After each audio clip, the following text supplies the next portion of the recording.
again shortly. We'll just put on the bug spray. There's a mosquito right there. Outside. Let's see. I think we're okay. Bug spray. Be outside.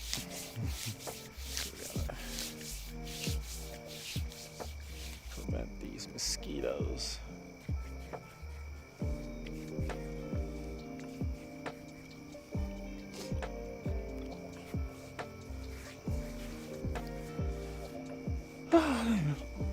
These mosquitoes are rough.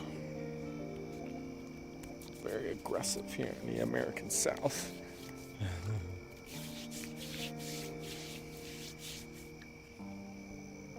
I'm sure many people from humid, hot areas know the mosquito struggle. But where I'm from, California, the San Francisco Bay Area, mosquitoes really aren't that big of an issue. So, but I lived here in the South for quite a long time.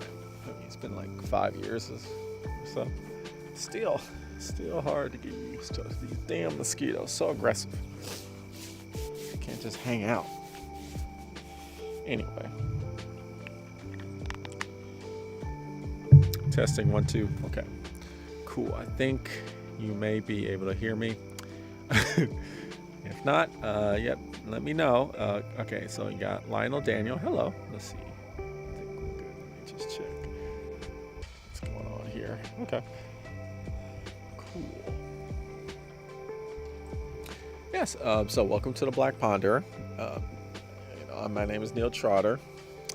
And I'm the host, and the Black Ponder is a philosophy channel, in case you're new. I'm just applying the bug spray because I'm outside in my backyard. Sometimes I do that. It's not, over here at 7 o'clock p.m., right? But, it's becoming fall. So, the sun is set, it's nighttime, but it's still pretty warm. I mean, it's what is it? Room temperature out here. Lower 70s, upper 60s, so Fahrenheit. So yeah, it's it's like I put on these little fairy lights that we got. Well, I guess they're not fairy lights, backyard lights, and we'll just chill outside for a bit, and before it gets winter and it becomes too cold to do any of that. But maybe this fits the Halloween season, spooky nighttime. It's a lot. It looks a lot darker in camera than it actually is. That's why I'm using webcam, so low quality. I'm using this ring light that my wife bought me. I seen the mosquitoes are interested in that light, so that's cool. They can go ahead and be attracted to that as long as they're not on me. Let's see. Yeah, this is a live stream. You are a real deep brother. Thanks. What college you went to? Well, I graduated from. The college is called DeVry University. It was like it was one of those for-profit schools. So I learned a lot from it. It's one of those type of schools. I don't know if you're familiar with for-profit DeVry. I don't know if they're still around. And then I went to their graduate college. They called it Keller University. And yeah, I learned a lot. I mean, it was, colleges, for-profit schools, they're criticized for being very expensive. It was very expensive, but it wasn't any more expensive than just a regular university. So I was like, hey, whatever. But I believe they actually got sued because they did like false advertisement because they advertised that you're guaranteed to get a job like in a few days after you graduate, which, yeah, that didn't happen for anybody. So I think they got sued for false advertisement, and I don't know if they're still around. But yeah, I got a degree in computer science for a bachelor's, and then I got a master's degree in project management. Yep, yeah, that's what I did. And so I know a lot about, I know a good amount of computer science skills with the coding and software design and all that. And then, I got some project management skills. So that's cool. So I don't even go to school for philosophy. Right. That's just something I do. Philosophy is just something I do on the side. So anyway, so we're a philosophy channel. Usually we do texts. We do videos on philosophical texts. But, sometimes we also do these live streams, so I can get to converse with whoever wants to join me. And, no obligation to converse. You can just watch me ramble on up to myself, that's fine too. No problem there. But, feel free to join in on the comments. It's just like a hangout, really. And so today's topic is spoilers. Spoilers is the topic. Why is spoilers even a thing? Why is spoilers like, we're so worried about stories being spoiled with good reason, right? Lots of people don't want to be spoiled. There's a good cool plot twist that happens, or like some crazy turn of events in the story, and then somebody just says, "Oh yeah, this happened," and you're like, "Damn, bruh, like you just ruined the whole story for me, bruh." Like, like a thriller, thrillers, they rely heavily on plot twists, right? So you just like destroyed the story. But why is it that that's the case? Why are people compelled to spoil? I always kind of thought of that. And I think maybe some people might feel like, well, that's not really a philosophical topic. But I think I can make it philosophical. I think I can really think about it. It's kind of ask the question, like, what drives people to spoil stories? Why is that even a thing? And why, in our modern age where social media is like, where you literally can get spoiled instantly if you're like looking at Twitter, now X or whatever, all these, people just spoil. And then some people are just trolls and they just want to, what is kind of that all about? Very aggressive mosquitoes. But it's fine because I got repellent. Okay, so let me check my thing that's going on. Okay, cool. Just checking the levels, and the health, the bandwidth and all that look good so far. Yeah, so I can actually look at my I would like to look at some of my notes here, so we can I got some bullet points here that I can bring up. But yeah, feel free to chime in if you want to discuss, if you got questions about this topic. Oh yeah, and also with the Black Ponder, I do not, I don't be tripping. Let's see. Okay, I don't. Let's see. I'm trying. Sorry. So much focus. Okay, here we go. There's my bullet point. Yeah, I don't trip if you want to like go on some side tangents and change the topic. That's cool. Usually I steer it back to the topic, but if you want to like talk about something that's kind of related but not exactly the topic, or you just want to throw out some random question, that's cool too, because we're just hanging out. It's not like a lecture. Just like we're just hanging out. But yeah, I'm learning some things. Cool. It's good to cool to learn. So let's see. What compels a person to spoil a story anyway? Is the excitement of a plot twist too much for some people to not say? So what is it? Like, I'll just throw up some questions at you, because it's really a thing, isn't it? Stories getting spoiled. Is it just like, is the situation like you got this information, it's like really exciting news, and you don't want to like, you can't hold it in, you're talking to people and you're like, ooh, I know, but shh, don't say it. You don't want to ruin it. Like, I can't hold it in anymore. I have to say it. Is that it? Is that why people spoil stories? Were you a nerd in high school? I was. Was I a nerd? Probably.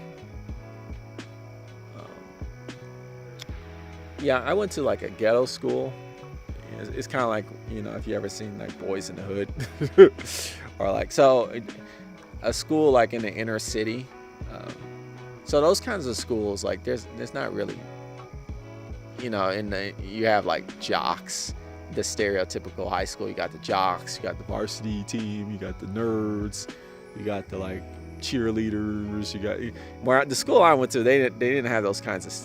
There was none of those kinds of stereotypes, right?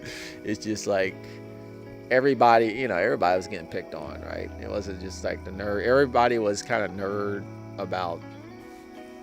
I think I was right. I was into video games and anime and stuff, but I don't know. I think everybody was, even like the people that were playing sports, that were like on the sports team. They were playing Madden, Madden and all the sports games. So they were playing video games too. They were watching Dragon Ball.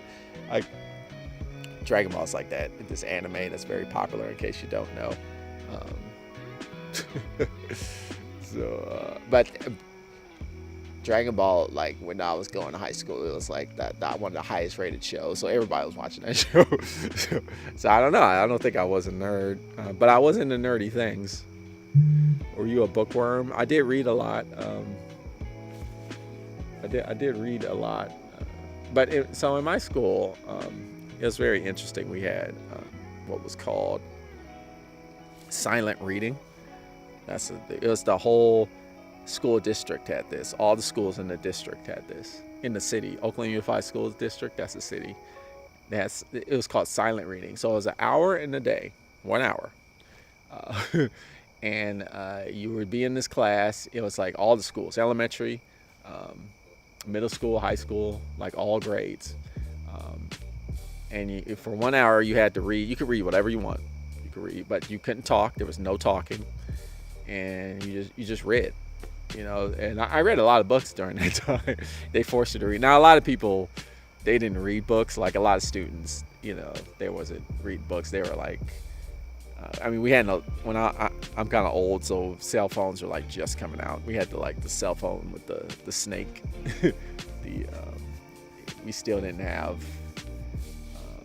It still was like the basic phone. Nobody was really texting anybody, so you could just play Snake. So we didn't have those kinds of distractions. But some people, lots of people would just take a nap, or they put a book like in front of their face and like pretend to be reading. All right, people would pass notes and shit. But I actually read. So, one dedicated hour a day reading. That's cool. The teachers would just use that time to catch up on grading. So they weren't paying attention. You had to be quiet, and if that was it. So yeah, I did read a lot, but I don't know if it was unusual or like out of place. So there you go. And then, do you still read a lot? Yeah, check out my YouTube channel. I read like a ton of books. Just finished reading a book. Reading a book now. Yeah, I do read a lot. It's true. So yeah, so we got so it's the excitement. You can't hold it in. Or what else is it? Is it some kind of way of exerting power by becoming the master of the story? So is it a power trip? Is it like, oh, I have this secret that you don't have about this thing that you care about, and now I got the power because I know the secret you don't. So by revealing it to you, I exert some power. Is it like a power thing? Is it like why is it that people spoil? Like what else did I put? Or is it really just people being jerks by stealing another's opportunity to experience the thrill of a plot twist? Is that it? Is it like are you just being an asshole? Like, is it really just a troll thing? I think for a lot of people on the internet, it is. It's just like, oh, I just want to fuck somebody's day up today. But unfortunately, it's this thing. That's fucked up. And then, man, you're amazing. Well, you can do it too. You can read. Just maybe spend like an hour, maybe right before you go to bed. Some people recommend like, oh, don't read before going to bed because it throws your sleep off. But that's not true for everybody, right? Some people, that helps them go to sleep reading. So I don't know. Maybe you could find some time in the morning to read or late at night. And then Zoltar says the excitement. And power trips make sense. Okay. What else did I get? In my notes here. It's just on my phone. Maybe it's all of these things. Yeah. It might be a combination of these things. Might be something else. I don't know. I missed it. In the age of social media, should we just concede to expect stories will be spoiled? I've actually, that's what I told my friends. I'm like, dude, we're living in this is a new millennium. The millennium. This is the 21st century. The new millennium. Your story's just gonna get spoiled instantly. You should just expect it. I'm not saying that's cool, but that's just how it is. That's kind of my attitude. Is like, if you don't want to just get a story spoiled, then you need to watch that. You need to watch whatever story or consume the story as quickly as possible, because the longer you wait, the higher chance you're going to get spoiled, because that's just the age we live in today. So I've just gone to this instance. I've gone into like, I don't care about spoilers anymore. But we could talk about that later too. But then the question is, but is that like, then you should just accept that. You should be like, can people just learn how to act nicely? You should just be like, well, it's just going to be spoiled. It's like, well, maybe we can set the bar a little higher. Maybe we can expect people to not be jerks about it. I don't know. But for me, it's like, nah, it's too hard. The internet and social media, and you're just gonna scroll and you're just gonna see the plot twist. You're gonna be upset. It's like, well, man, you should have watched. You should have like saw that as soon as possible. I don't know. Trying to be the first with the scoop. Yeah. That's what I think. Like, if you really care about not being spoiled, then you need to be on it. You need to be like midnight launch, day one, watching that, or book release, be there, because you're gonna get spoiled. Like, it's just too bad. But man, you might not agree with that. You might be like, I don't accept that. I think we should be better. Well, I don't know how you would go about trying to change that in this day and age. But let's see. Lionel Daniel says, when you read the Capital, did you have to reread some paragraphs to understand? I'm pretty sure I did. Pretty sure. Definitely. Yeah. Yeah, in general, like, I might reread a whole page. I might reread a whole section. Be like, I didn't get that. I need to reread that again. And, I think some people feel bad about that, because they're like, damn, it's taking me forever to read this book. And for me, it's like, so what? It takes a long time to read a book. Like, why does it matter? But some people are really obsessed with, like, I got to finish books quickly, right? And, I got to up the amount of books I read. And, I've made, I talked about this in past videos about, like, to me, that's, like, irrelevant. Because people will do the speed reading and all that shit. And it's like, but they don't retain the information. So you ask them, like, what was that book about? They're like, I don't know. But you read it. But I read it. It's like, it's way better to just read it slowly and, like, retain the information. I always say, like, if you read Capital, you'll be, like, so ahead of the game. Like, it might take you a year to read Capital, but imagine, like, after you read it, you take a year and you read it, and then you'll know so much about economics. And, like, when people criticize capitalism, you know what they're talking. You'll be in the know, right? It's very powerful, actually, to be like, oh yeah, I know the critique of capitalism. So you might be talking to somebody who's like, oh, I'm a Marxist-Leninist, and you could be like, okay, well, I mean, I've read Marx, so I kind of know where you're coming from. Although you'd have to, like, read a lot of Lenin's work too, right?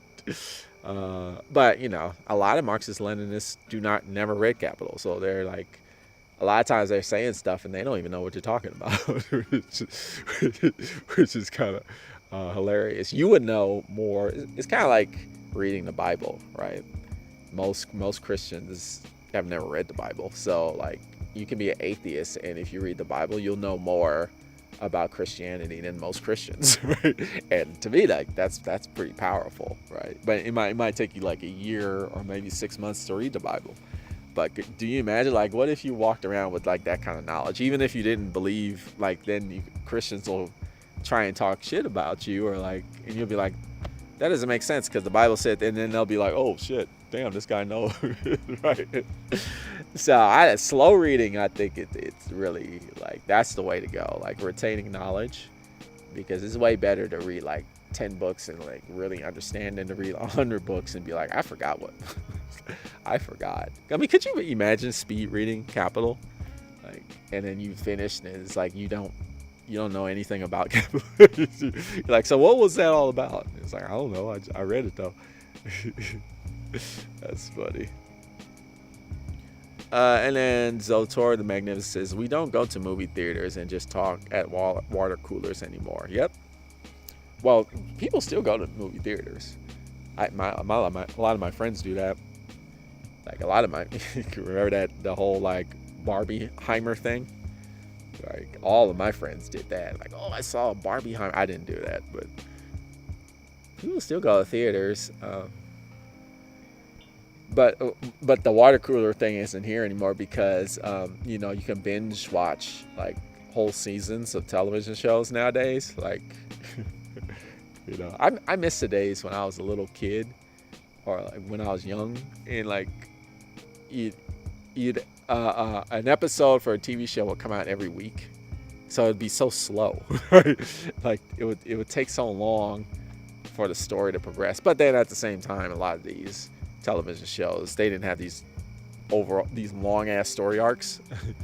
They would just have these contained stories in one episode. But some did. I mean, some did before my time, like Dallas, like that soap opera Dallas, with the Who Shot JR. That was a show that had overarching. But I guess that's one of the few exceptions, right? Because that's why that show was so successful. My mama tells me about like, oh yeah, I remember that when the Dallas and they shot JR and they had the whole like, who done it, right?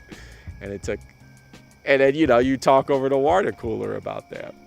In case I might be talking about stuff that people don't know. Dallas was a very popular soap opera in the, I don't know, maybe it was in the early 80s or like the late 70s. I don't know. It was before I was born, but it was very popular. It influenced a lot of television. It was a soap opera, but it was like a primetime soap opera. So it came and it was like one of the early shows that would do that kind of like those long story arcs that would encompass a whole season. Right. And people did a lot of water cooler talk with those shows, as my mama would say. It's a very influential show. There were a few shows like that. Now people, they just binge watch whole shows, and there's no like, you'll talk to somebody. It's like, oh yeah, I've seen the whole season, so I know everything. There's no like speculation anymore. Like, I wonder if this happens, or maybe this will happen, but we're not sure. But nowadays it's like, oh, I already know. You either know or you don't. There's no like guessing, right? Which kind of takes away the fun of entertainment, I feel. But that's just me being my okay boomer moment, even though like I'm Generation Y. I'm like not even close to boomer. But sometimes, I feel like a boomer because I'm looking back. And I'm like, I wish it was back then. Okay, and then what's going on? I knew the spoilers to most epics and stories, and they still were moving stories. Yeah, I would like to talk about that. Because I personally, I don't care about spoilers anymore. Like when I'll get spoiled, but I don't care. Like, and I think I might be rare in that. I don't feel like a story should rely on plot twists to be good. I think if the only thing that makes a story good is a plot twist, I think that might actually not be good writing. but I know some genres are like rely on, like that's their whole MO, like a thriller. Thrillers are like that, right? I don't know. Yeah, I've kind of like used Zol Torah. I've actually been spoiled by many very good storylines, and they still was like, damn. And I remember, an example. But I'm not gonna give any spoilers. Like I don't care about spoilers, but I know people do care about spoilers, so I'm not gonna be that asshole that spoils for the people that do care, right? But so I'm not spoiling anything. Don't get twisted. And I would encourage people in the chat, don't spoil it, because some people care. Why mess up somebody else's fun? I don't know. I think that's kind of mean. But without spoiling it, an example would be Final Fantasy VII, this video game, because you can spoil video games too. I'm a big gamer, and Final Fantasy VII, there's like this huge thing that happens. Like if you play the game, right? If you played, right? But I had friends who played it already, and they told me like, oh, the thing that happened is this, right? And first of all, I didn't. I was like, oh, okay. It was back when I wasn't playing those kinds of games, but now I was like, oh, let me play this game. People tell me, and I already knew the thing that happened. But then I was playing the game, and it happened, and I still was like emotionally, taken aback. I was like, wow, I already knew this was gonna happen, but I still was like emotionally like invested. Right? That's a good story, man. I'll tell you, like to me, that's a good. So when it's gonna happen, and you still are emotionally impacted by the thing that happened, like damn, that was a good start. So that's really what sold me on that series, that video game series. I know it's not a series for everybody. Wait a minute, what's that? Is that like airplane? You can see it on the camera. Yeah, must be airplane. I don't even see it. That's funny. Yeah, I can hear it. It's like a helicopter. That's what that is. I live next to I'm in the medical district of the city, and so we actually have a medical helicopter that flies around a lot. It's not really picking up patients. I don't know what they do a lot. Maybe they're surveilling people. I don't know. I think maybe it's like training or something like that. I don't know. That's what that was. Okay, let's see. Okay, and then hey Neil, Lionel Daniel. Hello, Jeremy Borno. Again, you are a real deep person. Keep up the good work. I will keep up the good work. Thanks for watching. I love reading difficult books. Me too. Jeremy, and then Zoltar. Slow reading and slow eating seem healthy ways to digest what you consume. Yeah, that's another perfect example. You eat a good meal, you don't just scarf it down, you ruin it, right? You take your time and you eat it. It makes it much more pleasurable. But I don't know, we have this weird obsession with like quantity over quality. I gotta read, I gotta make sure. But you do you. You do you. I don't want to rag too heavily. I just don't understand. There's people who are like, but it's fine. It's just not me. But there's people like, I'm gonna make a goal. I'm going to read 50 books in a year. 50 books in a year. Or like they'll be like, yeah, I've read 20 books in a month. Wow, that's cool. And I'm like, why does that... So? I mean, there could be 20 lousy-ass books.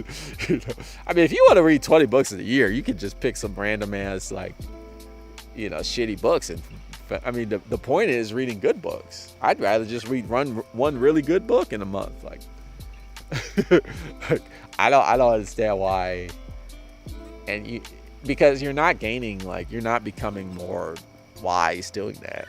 I don't think so. I think if you, because I know people that do it. They read 100 books in a year, and it's like, are you any wiser than where you were before? Not really.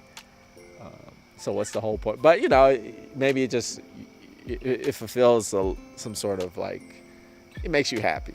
That's fine. That's fine. But I don't get it. Not me. Let's see. What are the biggest plot twists you ever experienced? Well, I don't want to say, because I don't want to spoil stuff, because I'm not trying to be a jerk, in case somebody's never seen what the biggest plot twist that I'm saying. But I guess I can mention the stories. The biggest plot twist. Well, another big one, without spoiling, I'm not gonna spoil it, is The Sixth Sense. Somebody spoiled that movie for me. It was actually my teacher, my English teacher at the time. I was like, wow, that's pretty fucked up. In the ninth grade, the teacher, she actually made it like a discussion. Like we're gonna talk about The Sixth Sense and we're gonna make it into it. But she's like, she didn't give a damn. Like, but maybe some people haven't seen that movie before. So she spoiled it. But that's another one where that was spoiled, and I still really enjoyed that movie. That movie was awesome to me. And I don't think if I didn't know, would I have had a better experience? I don't think so. I think I would have had the same. I like The Sixth Sense a lot.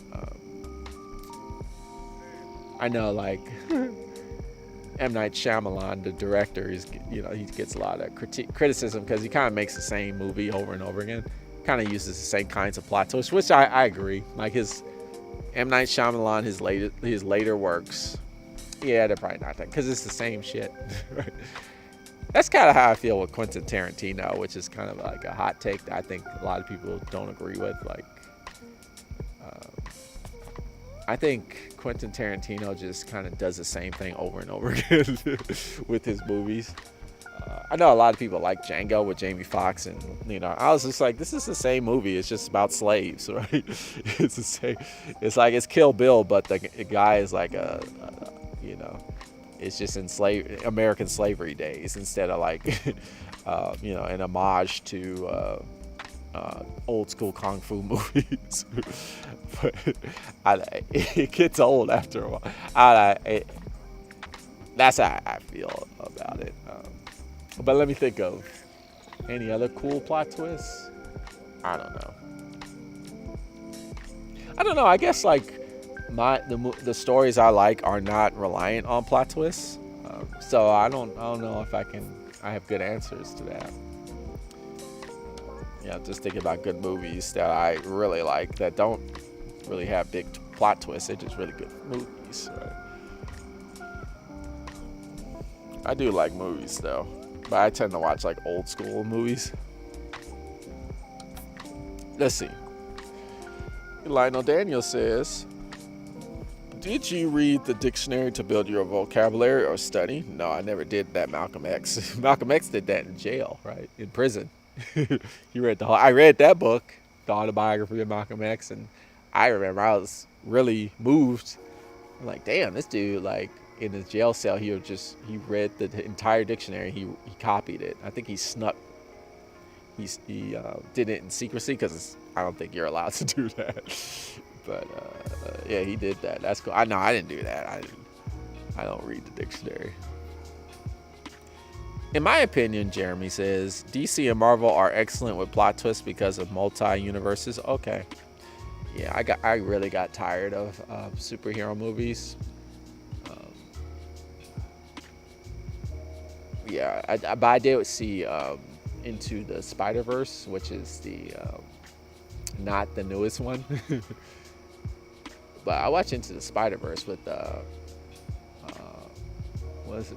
Morales, the Spider-Man Morales, and that was good. I was like, damn, this is good shit, because the animation was very good, and the storyline was nice.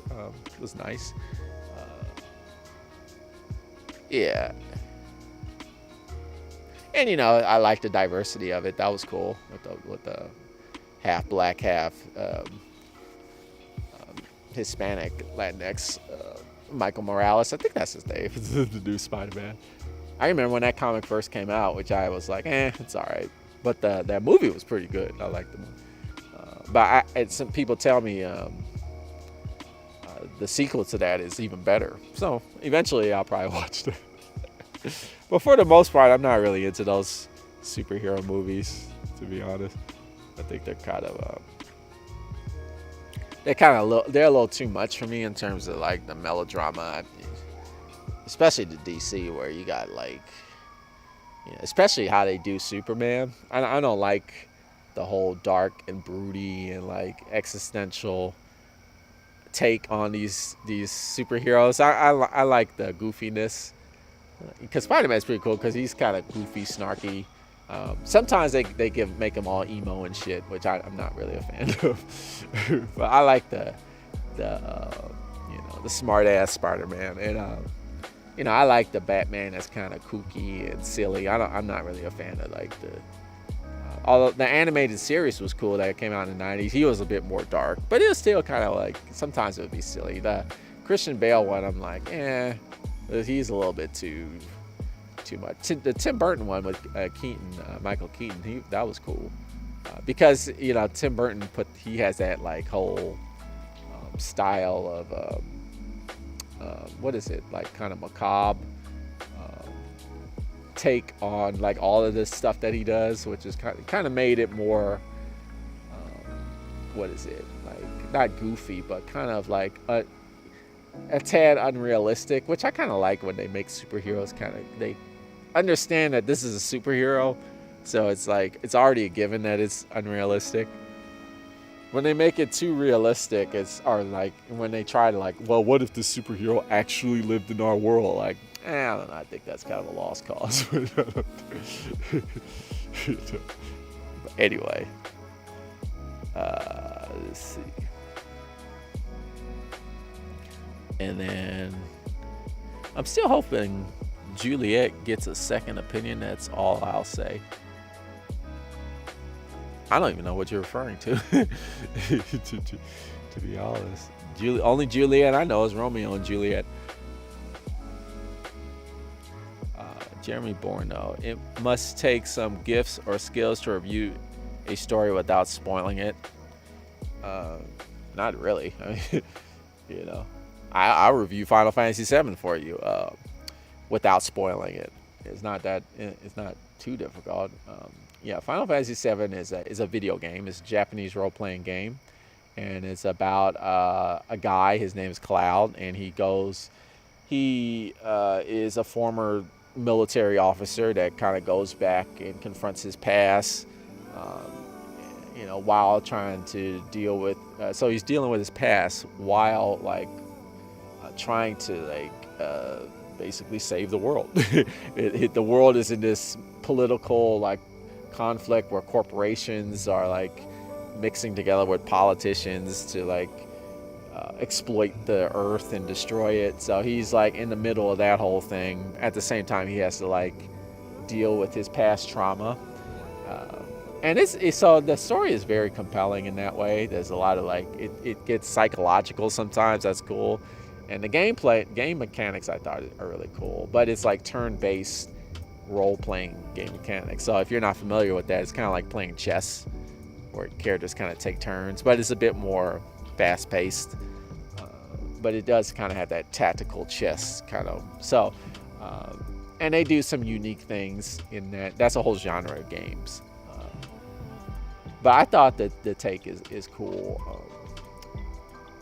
And I loved it as a kid. If you're new to the genre, if you've never played a game like that before, they have the old one that you can play. I don't think I would recommend that. You might be disappointed because it came out in 1997, but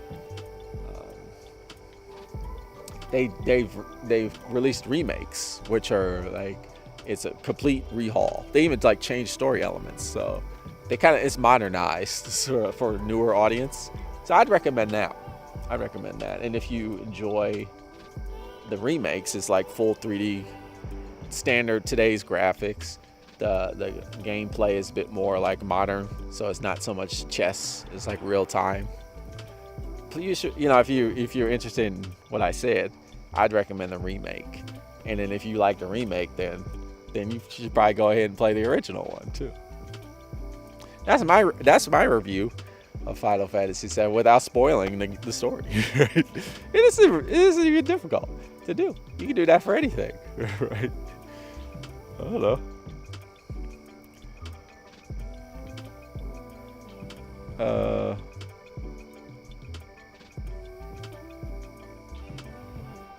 And then I think I lost my place here. But experiencing it's still emotional. Definitely get it. Yep. I care about themes in the story rather than twists. That's where it gets both challenging and fun. Yeah, themes are really cool. I like themes too. Um, that's why I like, themes. Really, for me, it's like I'm a sucker for character development. That's really what I like most in storylines. Is a character that develops over time. That's awesome. Once you have that, like, you got me hooked, right? Because I love like character studies. Um, that's awesome. But themes are like, number two for me. That's why I like this is anime. It's called um, Neon Genesis. It's not Evangelion. It's like Evangelion. Is what it's called. Somebody like told me like, oh, it's actually Evangelion. It's not Evangelion. Like it's funny because in English we have the word evangelist, but it's not pronounced like it. I guess it's the Japanese pronunciation. They change it up. But that story is good because it has these strong themes. That's like a story like that relies heavily on themes rather than like character development or even plot twists. And that's why it's really good, I think. The Stranger by Camus is another example of that, right? Where, and to me, like that story is, primarily good because of the themes. Like, does it have really good characters? No. I mean, does it even have that good of a story? In terms of like, a plot, not really, right? But it explores these themes that are really deep, and I think that's why it's such a good book. I think a lot of people don't really realize that, and they don't get that. Or maybe like for many people, themes aren't really their cup of tea, so they're like, yeah, The Stranger, I didn't really care about that. They'll say. Because they're not big on themes, because the storyline is very basic and the characters are pretty flat. So, yeah. And then consumer ideology. Oh, I think or just goal setting. With the 20 or 100 books a year. I see, with the 20. Yeah, it might be that. It might be the whole like productivity obsession with productivity that we have today in today's world. It could be that. Yeah, that's probably a part of it. But at the same time, I'm not about like stealing anybody's thunder. Some people just like metrics. Some people are really into stats and statistics and like planning and goal setting. So I think for many people like that kind of rocks their boat. That really floats their boat. I mean, that, as the saying goes. And if that floats your boat, I'm not trying to knock you. I'm just saying like that ain't me. And if it's not that, then I don't get it. Yeah. Let's see. Ooh, whoa! I got some major skipping in the chat. Part of the reason why I read a lot of books is so that I judge the movie adaptation. Okay. Just the movie adaptation. You want to read the book first, or you just want to read the book and compare it to the movie. That's fair. Yeah, that's a fun thing to do. And then Let's Create 08. Yep, I know all about Let's Create. How's it going? She joins me on Twitch. Glad you could be here. Hello, my friend. Is it nighttime where you live? Yeah, it's sun has set. It's only 7:45 p.m., but it's fall. It's actually a lot darker. The camera is making it look a lot darker than it is because I'm using a really cheap ass webcam. It's a little bit brighter actually. It looks really dark. But yeah, that's what happens when you use cheap cameras. Movie talk. Now, I like movie talk. Huge movie fan here. Not a fan of Tarantino. He's too cocky and out of touch with reality. He is very cocky. That's true. And that's his personality. He's out of touch with reality. Oh, okay. I don't know much about like him personally, to be honest. He made fun of Bruce Lee in his latest movie in Once Upon a Time in Halloween. Oh, okay. He turned Bruce into a clown and an a-hole. Oh, okay. I kind of just stopped watching Tarantino films. Quentin Tarantino movies are a lot like Dragon Ball, where, where it's like once you've seen one story arc of Dragon Ball, you basically seen them all, right? It's like, uh, there's a villain that's like super powerful. He defeats all the main characters, and except for it's all up to Goku, the main character, and then even he gets beat up a lot. But eventually he like gains his super form power or whatever, like Super Saiyan times 300 or God form or whatever the fuck they calling it now. And then he just like beats up by his super form power or like some like super skill like spirit bomb or something. And that's like basically all all story arcs can be explained like that. So I was like, I'm kind of out. I'm kind of done with Dragon Ball. I liked it when it was new, when it was like a new fresh thing, but it kind of gets old after a while. Which is kind of interesting because I do like doing a lot of the same shit over and over again. But I don't know, that doesn't. But that's like Quentin Tarantino. To me, it's like I watch his movie and I'm like, this is just like Kill Bill, but a different setting. Somebody's out for revenge, or like, and then it's like super hyper violent, and eventually like the person that gets revenge gets the revenge, and then happily ever after. That's a Quentin Tarantino movie. So, I don't know. Like Inglourious Bastards, right? That was basically Kill Bill, but now we're just fighting Nazis or like Django, but like instead of like kung fu people, it's the KKK or something. I don't know. But that's my take on him. The new Spider-Verse is so good. Yeah, I heard it's very good. And the new one is amazing. Yeah. Shh, don't spoil it. Don't spoil it. Yeah, if you just... It's cool to say it's good. Oh, I see. Don't spoil the Bruce... Whatever. It's in the trailer. Oh, the Bruce Lee thing? That's funny. German Expressionist, Unreal, and Gothic. Oh, you mean the... I should try and do this for the next stream, which I'm going to try and make a Halloween theme. It's so close to Halloween, but I don't know, it might be cold. Then it's probably not. It's hard to tell. In Memphis, it's hard to predict the weather sometimes. If it's warm, I'll be out here again for sure. And we'll do some like Halloween thing. With some fun. I thought that people already seen it and to delete my previous. Oh, okay. That's why it says message retracted. I didn't even see it. I just saw message. So that's good. Although, like I said before, personally, I don't care about spoilers, but yeah, some people do. So you gotta be careful.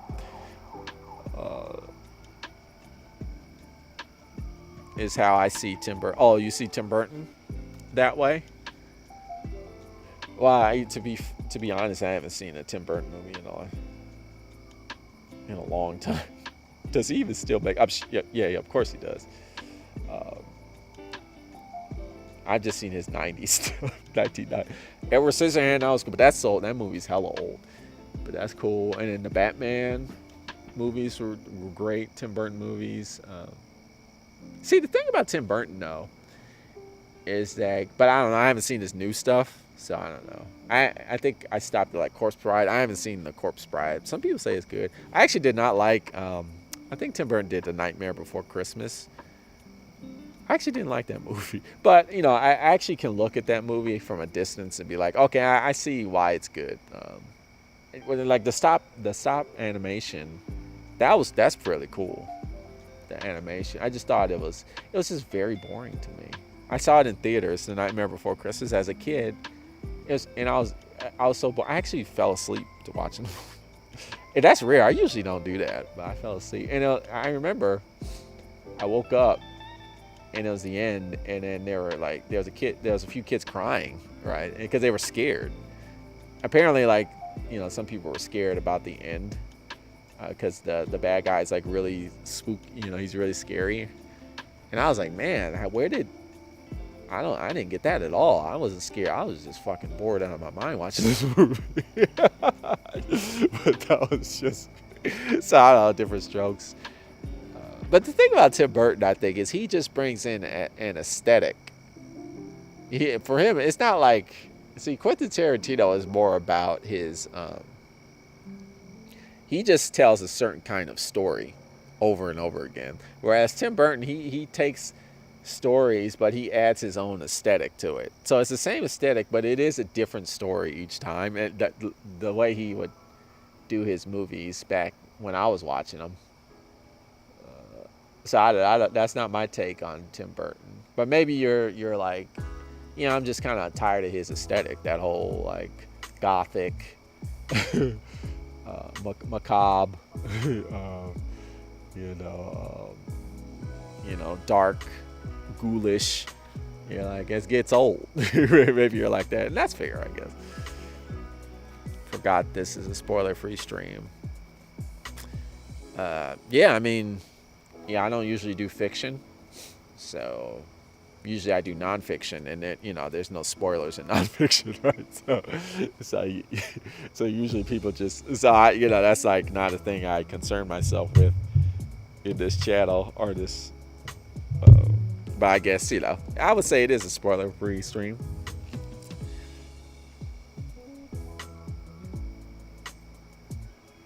Romeo and Juliet, there were some parts I don't want to spoil. Okay, I mean, that's another good question. Like, can a work of fiction be so old that it can just be spoiled, right? And people will not, it comes to a point where like this story is like, spoiling the Bible. Like, I don't want to tell you the end of the Gospels. I don't want to spoil it for you. Jesus does get crucified, right? Oh shit, I spoiled it.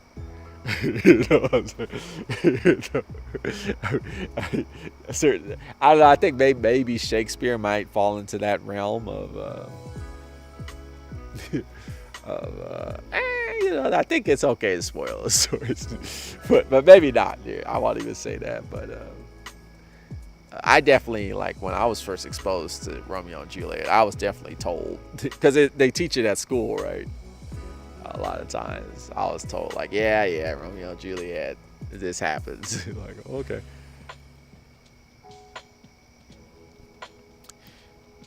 Wait, is the Black Panther spoil other movies with so many details? I don't think I spoiled any movies. But let me know if I did. He was Zoltar's, just kidding.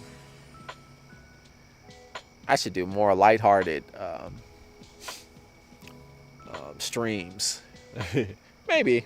This is the philosophy channel, so we get deep. But maybe someday we'll do the lighthearted.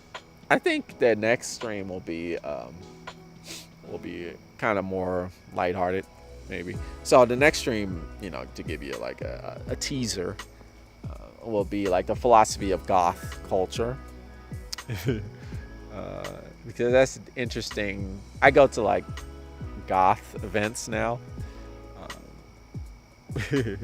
I've always had friends who were like, even when I was a little kid, I'd go to school with people dressed in black, and they would say like, I identify as a goth, and I'm like, oh, okay, so you're like into the night and shit. But it's a lot more to it than that. And now I go to these goth events. I don't think, I wouldn't consider myself a goth person, but I have friends who they say, yeah, I'm a goth person. I'm into the whole gothic horror, right? And goth lifestyle, and I find it very interesting. So I would like to talk about that and give my take on it. And I think it'll be fun because goth people are actually very fun to be around, which I've learned. You know, like, oh, you guys are actually pretty fun to be with. You know? They got there. It's like a community, but we could talk. I mean, that'll be something that the next. Cause I think that fits. You know, because we're gonna make it a Halloween theme. So that'd be fun. And then nice review, although I already do Final Fantasy 7. So yeah, so you already. But that's how you do it. That's how you do it. Didn't know Black Potter knew so much about movies in depth. I have there is a movie rental place. It's like a old school. You rent movies, just like Blockbuster. Back in those days, but you can rent because you get like a streaming service like Netflix, and they got a lot of movies, but they don't have like a lot of old movies, or like they have an expansive library, but it's still not. There's still a lot of movies they're missing in Netflix. But I have this. It's just like a few blocks away. I can walk like 20 minutes and go to this movie rental place. That's the place where they got the goth nights. It's called the Black Lodge, and I rent movies a lot. I like old school movies. I'm not really into the new movies because I'm a boomer. I'm not really a boomer. I'm not that old. If I was that old, I'd have gray hair and shit. But sometimes I feel like it because I look at these modern movies and I'm like, man, they're just not as good. You know, so I rent a lot of old movies, and a lot of it is just movies that I watched when I was younger but didn't really pay attention to. So now I'm like really like I just recently watched. I rented The Sandlot. I always saw that movie on TV, but a lot of times they'll edit these movies to fit the time frame because it's on TV. They got commercial breaks and shit, and then they'll like edit out the curse words and so it's almost like you're watching an incomplete version of the film. So I sat down and I was like, man, this is a good ass movie, The Sandlot. This is a good ass movie. I forgot how this movie is actually pretty damn funny and cute. It's just a silly, nice, wholesome, but like comedy about these kids that hang out playing baseball and they get into like various adventures and shit. But it's cool. Let's see. You should do. Okay, where was I here? Thought he just talked about philosophy. Well, you can talk a lot about like philosophy in film. Like there's a lot of philosophy in film if you want to. I mean, there's a lot of philosophical films. Like, one that comes to mind is Ghost in the Shell, which is an anime. That movie has a ton of philosophy, a huge amount of philosophy. I love that's like one of my favorite movies of all time, Ghost in the Shell. I could talk for days about the philosophy of that movie. And then the other anime I was just talking about, Ava. Yeah, that's right. That's how you pronounce it. Neon Genesis Evangelion. Another huge, lots of philosophy in that show too. So you can merge the two topics. Don't forget to tune in every Tuesday on Twitch, KyobiCon TV. Yeah. So if you're interested in like Japanese study, I on another hobby I have is I study the Japanese language, and I do that live on Twitch. Under like I also run this anime convention called KyobiCon, and it has its own Twitch channel, and I'm like one of the hosts. Right, and so I play video games in the Japanese language, and so we like kind of go play through it and we translate it and work through the Japanese. I think it's pretty fun. So if you got any interest in that, check it out. It's 8-9 p.m. It's let's see, at Pacific time it is it 8 o'clock? Yeah, 8 to 9 p.m. Pacific time. Over here it's like 10 to 11 p.m. where I'm from, the time zone I'm in. Give me philosophical review of The Godfather. That's another movie I like, but um, man, that's the movie I need to rent because I haven't seen that movie in so long.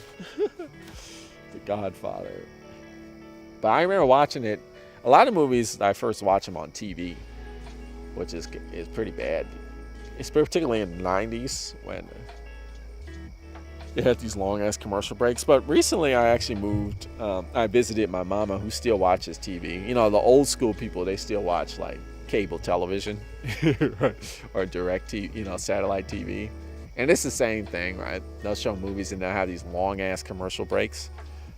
It's kind of like, it's not easy to watch a movie like that.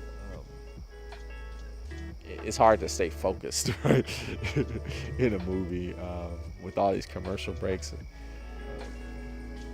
But I do remember watching that movie on TV. I was like, it's a really good movie, man. But I guess I can't tell you like the philosophy. I don't remember. That's a movie I should rent. Right, I should rent that movie. The Matrix. Well, you know, it's interesting with The Matrix because the Wachowski sisters now, right? You know, transgender directors. You know, they've come out and said like, oh, The Matrix is actually a story like of a transitioning story, right? That's their take, and they're the creators of this. I mean, you could kind of talk about that, right? Yeah, I mean that's really a lot of the philosophy of The Matrix. You can't omit that aspect of it, where the creators are like, yeah, this is a metaphor for you know, transitioning to your true gender, right? Which is, you know, that's a take. So yeah, I mean, you know, but that can go. Philosophy review of The Dark Knight. Yeah, I was in the Christian Bale Batman. I know a lot of people was really into that. I wasn't like, I was like, eh. But the Dark. So the Batman Begins, right? And then there's Batman Begins, and then there's The Dark Knight, which has the Heath Ledger Joker, and then, you know, the Two Faces in it too.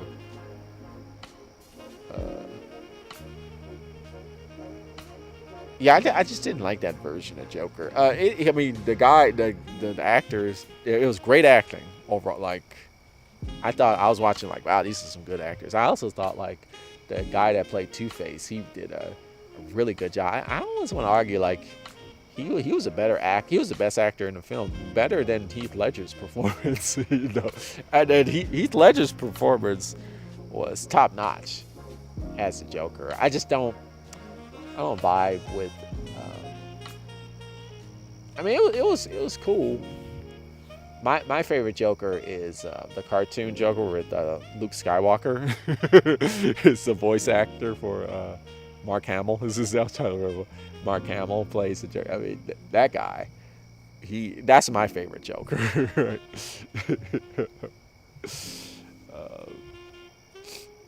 You can talk about the philosophy of Batman overall. I don't know if I'm trying to think. Does that? I don't know if you could do like The Dark Knight alone, the philosophy of The Dark Knight. I don't know if that movie, the philosophy stands out in that as significantly. I don't think so. I don't think so. I think maybe that movie's a little overrated, to be honest with you. And then Let's Create All, it says, I used to watch Tarantino movies, but no longer. He's getting weirder and weirder.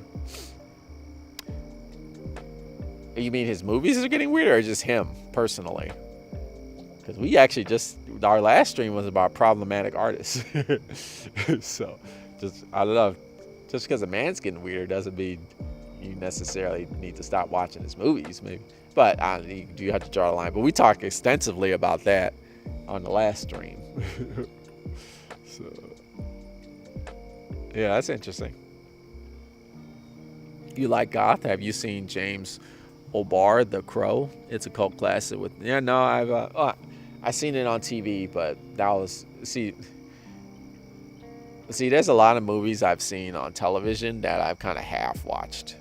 As a little kid, like the TV was always on, like many households, particularly like in the 90s, the 1990s. You would be in a house and like the TV was always, someone was always watching TV.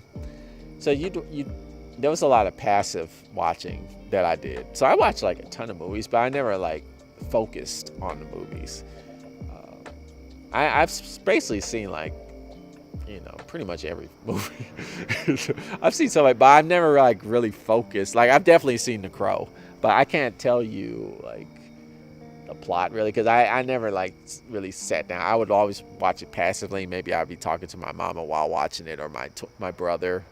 I have a twin brother. We would talk a lot while the movie's being shown, not really paying attention, but we like passively watch the whole. I did that with a lot of movies. A lot of movies I did that. So that's definitely another movie I should rent, The Crow. Like really sit down and be like,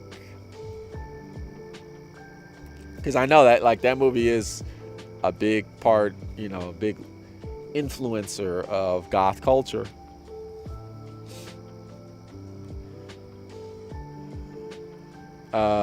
Ghost in the Shell was good, but not the live action movie. Yeah, I hated the live action movie. I didn't like the choice they made with we'll have Black Widow play. What is her name? Yeah, I forgot her name, but Scarlett Johansson play. I'm like, why can't you just get a Japanese? But I know the argument is like, well, she's a big name, so she'll draw a crowd. But I mean, that didn't happen, right? But yeah, I mean, that's a whole discussion right there, because apparently, like, there was this whole critique of like, why don't you get the Japanese woman to play the character? But then people push back like, oh, here we go with this woke ideology. It's like, it's always trying to be inclusive. Like, let's just have it doesn't matter as long as it's a good actor, right? And then on top of that, the creator was saying like, I have no problem I think it's a great choice to have Scarlett Johansson. And a lot of like hardcore Japanese fans were saying the same thing. And then they backed it up with like, well, she's an android. She's a cyber, so it doesn't matter the race. But I disagree, even though like, yeah, the creator said that, and the hardcore Japanese fans, they're doing the whole gatekeeping thing.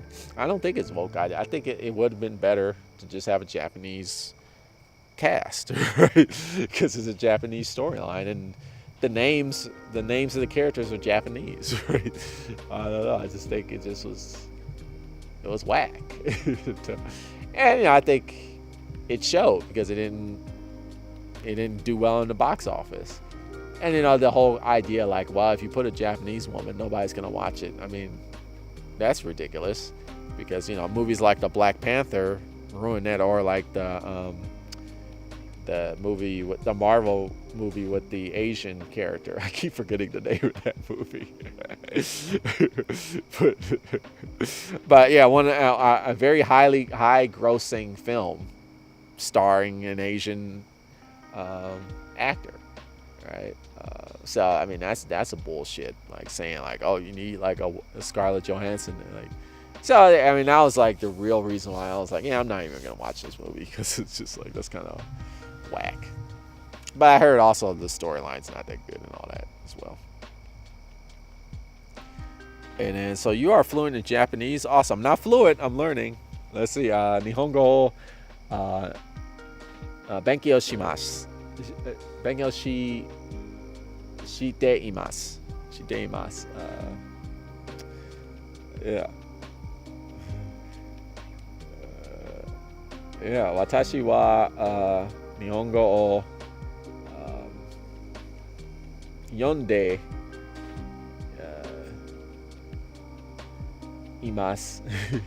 imashita. I'm learning Japanese. And why am I learning Japanese? Well, when I was a teenager, I'm really into Japanese role-playing games like Final Fantasy or Dragon Warrior. It's called Dragon Quest. It was called Dragon Warrior in America. those kinds of games. What are the Mana series, Secret of Mana, like all these games, Fantasy Star, Star Ocean, like all these Japanese role-playing games, the Trail series. But a lot of these games were not available in English.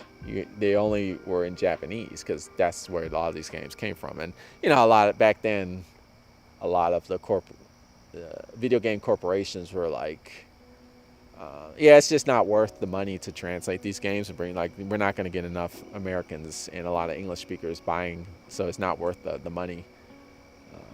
So you you'd have to emulate them. You have to download the games basically illegally and play them in Japanese, or you can import them, which I lived in the San Francisco Bay Area, so I had access to do. There's a large Japanese American population in the San Francisco Bay Area, and they have a lot of like Japanese import shops that you can actually buy these things. And back then, like, they weren't that expensive because who wants to play them? So I would buy a lot of that stuff, and I would play it. Now they would have like fan translations. Fans would actually try and translate these games, which was pretty amazing. But a lot of them weren't that good. So I was like, but where I'm from, you can go to like these Japanese education, like stationery stores that they had, which I'm very lucky that I lived in this very diverse region of the world. San Francisco Bay Area, extremely diverse region.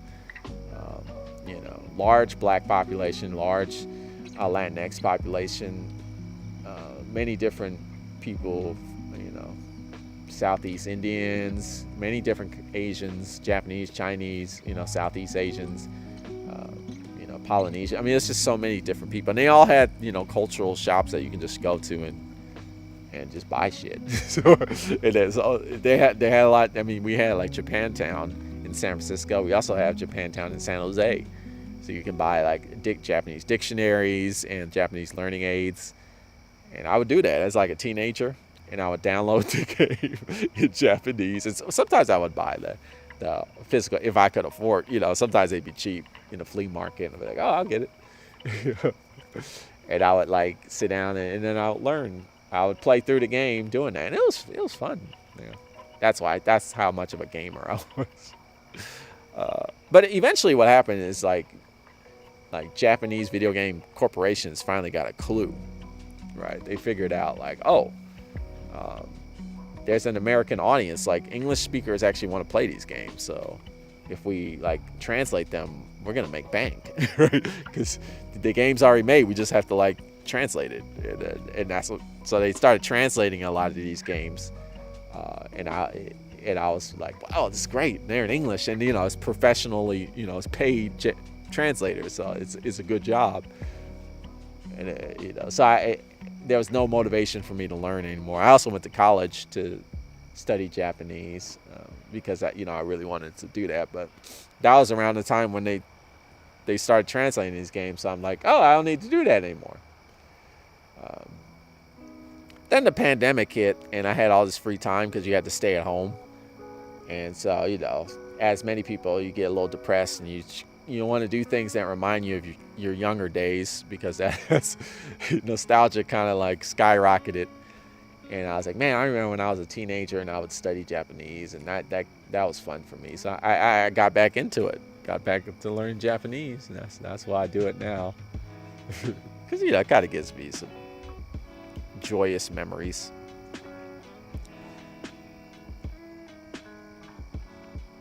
There's a philosophy behind the Matrix. It's true. Yeah, and the Matrix contains existing philosophy, religious themes. It does philosophy, love, truth, karma, and the nature of reality.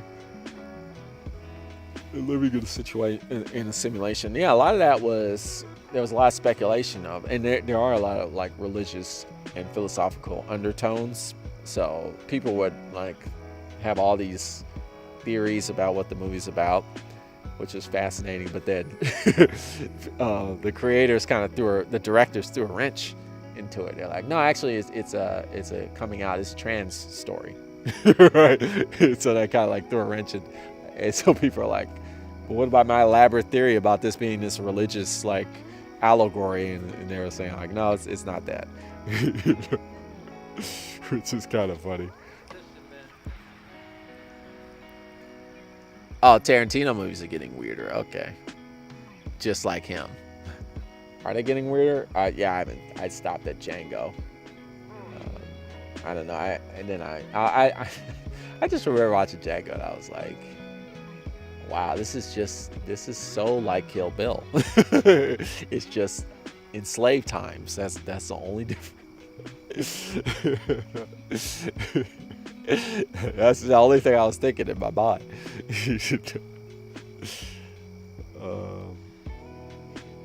Dark Knight might be more psychological than philosophy. I think so too. It's got a lot of, because it has Scarecrow. Oh no, that's Batman Begins, has Scarecrow.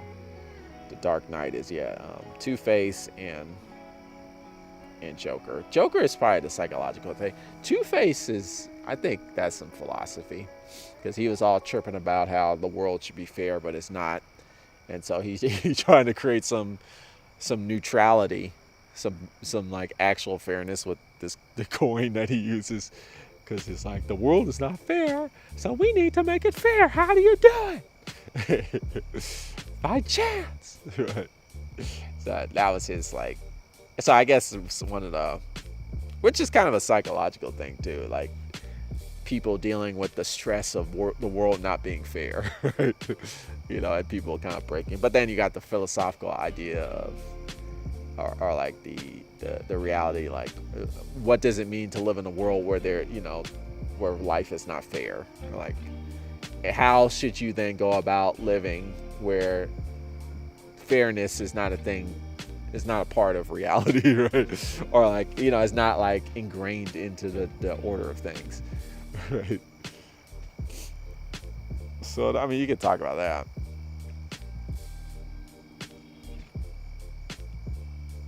Let's see. In his interview, Tarantino talked about the characters from his movies. His fictional characters are like they real people. He's delusional. Well, I mean, I don't know. I mean, there's lots of authors and writers that base their fictional characters off of real people. I mean, is he like that? He's like, I actually, some of the stories I write, I do that too, just for fun. I base them off real people, and so I kind of talk to them like they're real. I think a lot of authors do that, right? They talk about the characters as if they're real, because a lot of them are based off of real people.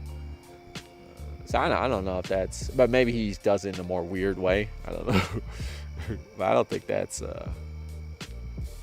You are saying that you are learning Japanese. Yep. I'm studying the Japanese language. Yeah, the Bay Area is very diverse, many different kinds of cuisines, which I like. I love food. Yeah, but unfortunately, it's getting less diverse these days, because it's being gentrified, and a lot of like white people are moving in and driving out a lot of people of color, like me. And I'm just an example of like the area is getting too rich for people who grew up there to live there. Like, it's getting too expensive, so a lot of natives like me have to just, if we want to like make an actual livelihood for ourselves, we gotta like, go somewhere else. And then so you got all this influx of white people moving in and people of color moving out, or like people who are not from the area moving in and people who are from the area moving out, and that's kind of taken away from the diversity of the area, which is sad. It's certainly sad, but that's what it is. You should talk about the philosophy of food in future stream. Yum. Well, I'm not like, I'm not like a foodie. I'm not, I'm not really into cuisine and like stuff like that. Cause I mean, I'll just eat a bag of chips and shit. I eat ramen. I just boil vegetables and eat vegetables.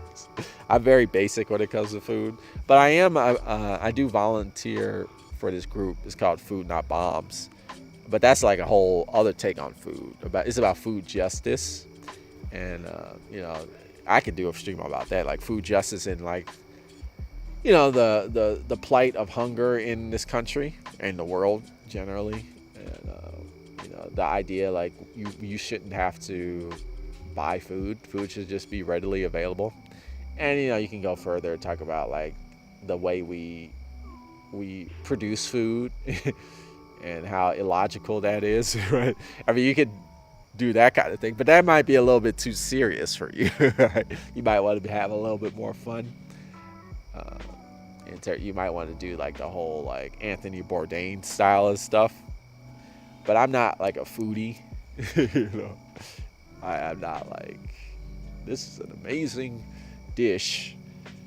Yeah. I don't really cook food. I do cook food, but I like half-ass cook food. Like I steam vegetables. I eat a lot of steamed. I eat potatoes because I'm broke, man. I'm not broke, but I'm not the richest person in the world. So I eat very cheaply. Yeah. But I also like, in terms of food, I get satisfied very easily. So. Food brings people together at parties. It's true. It's true. The first Dark Knight was really good. It deals with mental health issues, especially the Joker. Heath Ledger was awesome as a Joker. The first Dark, which is, I think that's called Batman. There was Batman Begins, which had Scarecrow and Ra's al Ghul. I remember that. That was the first Christopher Nolan Batman.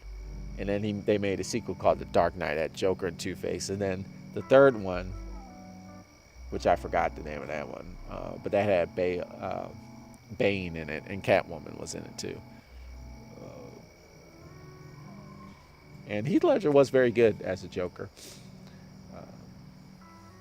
It's just, a lot of people like it. Yeah, that's my favorite Joker.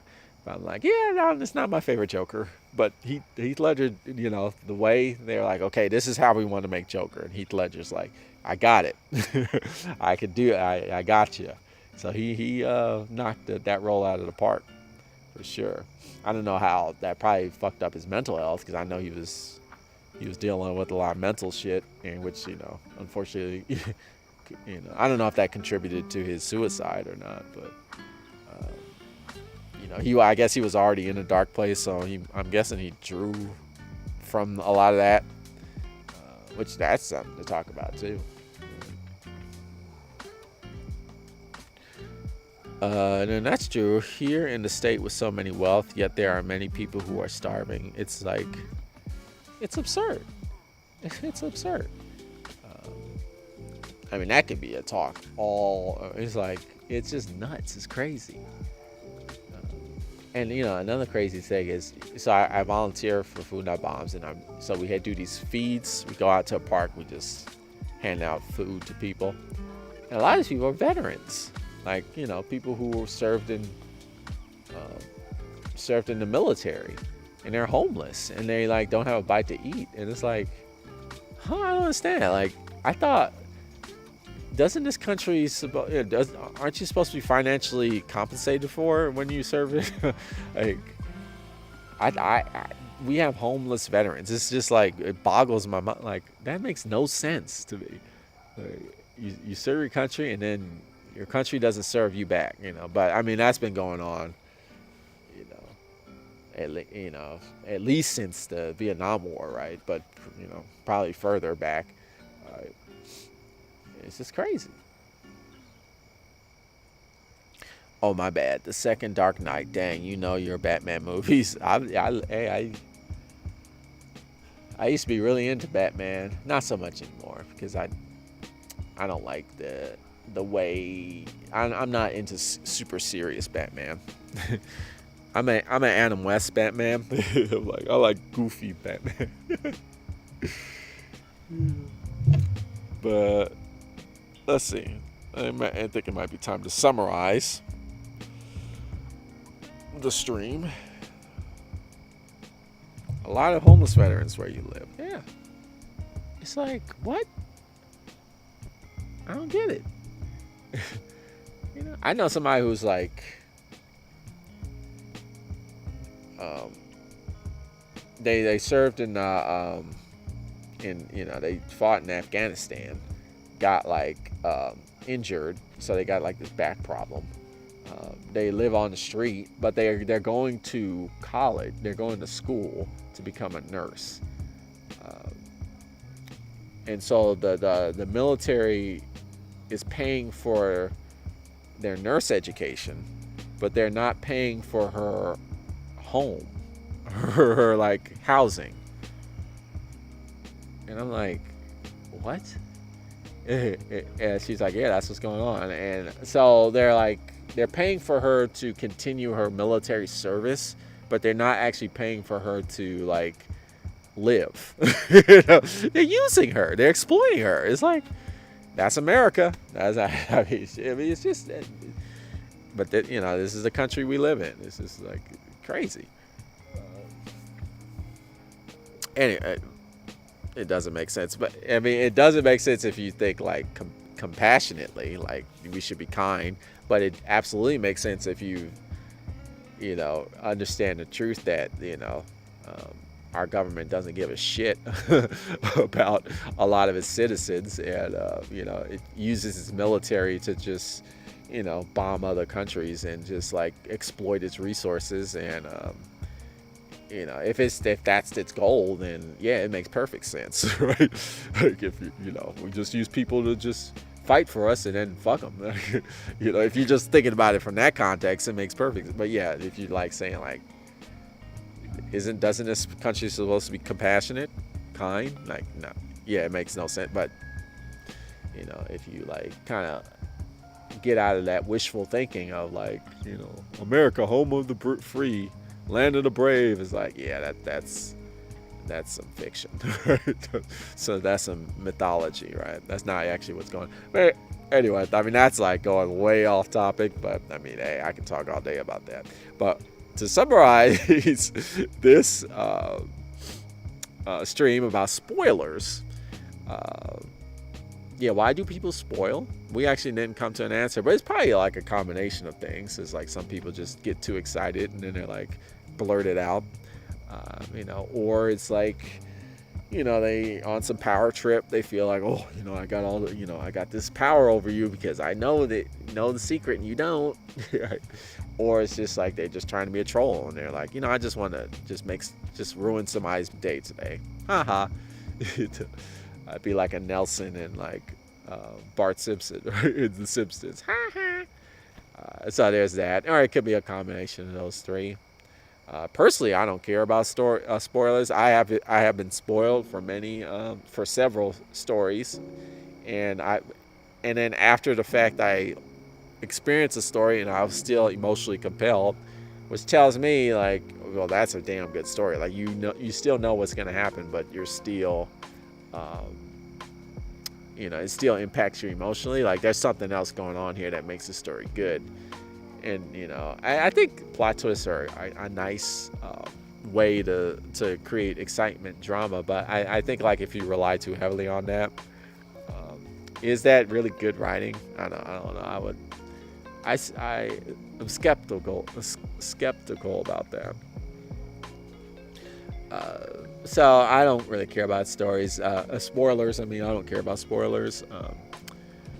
I even think like in this day and age, like, if you care about spoilers, good luck. If you care about spoilers, you need to watch whatever you care about very fast, very quickly, because you're going to be spoiled like very quickly if you're not on it. And that's just the reality we live in. It is, I'm not saying it's right, but that's the reality we live in.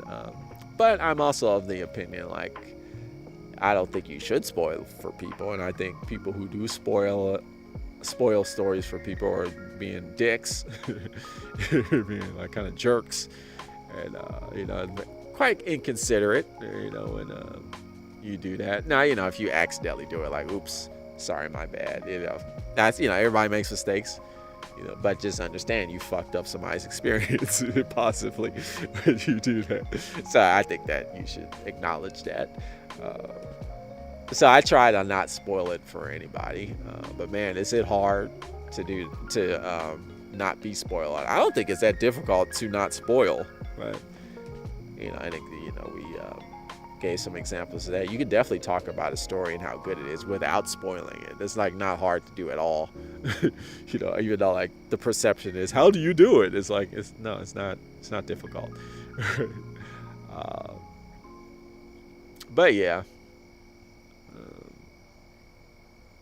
that's what I got to say about spoilers. Sometimes okay. What's this? That's true. Most people spoil because of the excitement, including myself. Okay. Yeah, I've met family members who do that. They're like, oh shit. I'm like, you gotta be careful. You gotta stop doing that. It's funny when they keep doing it over and over again. It's like, can you like control yourself?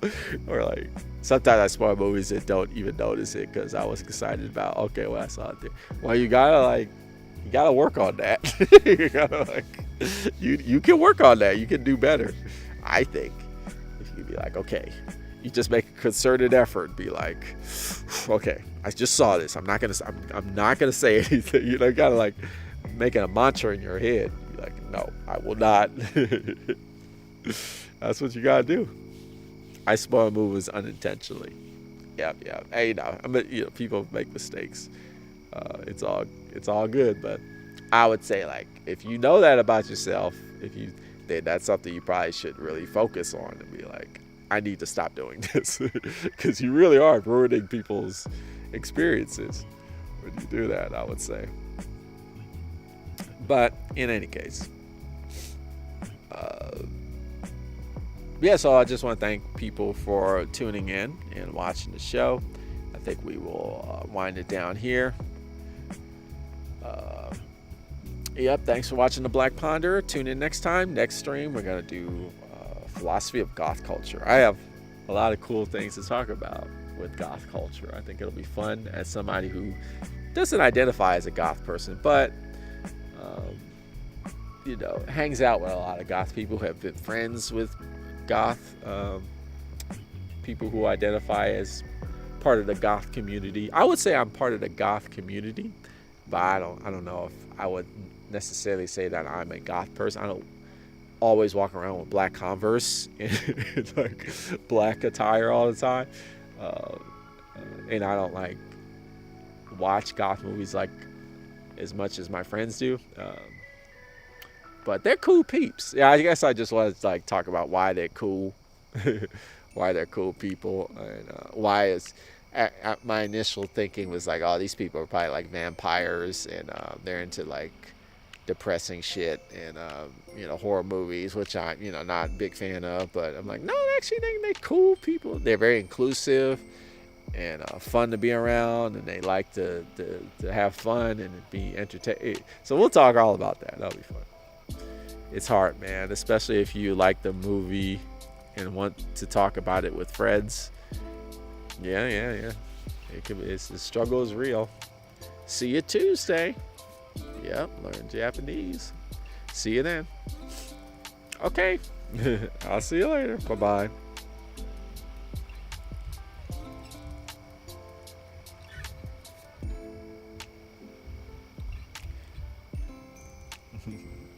See ya.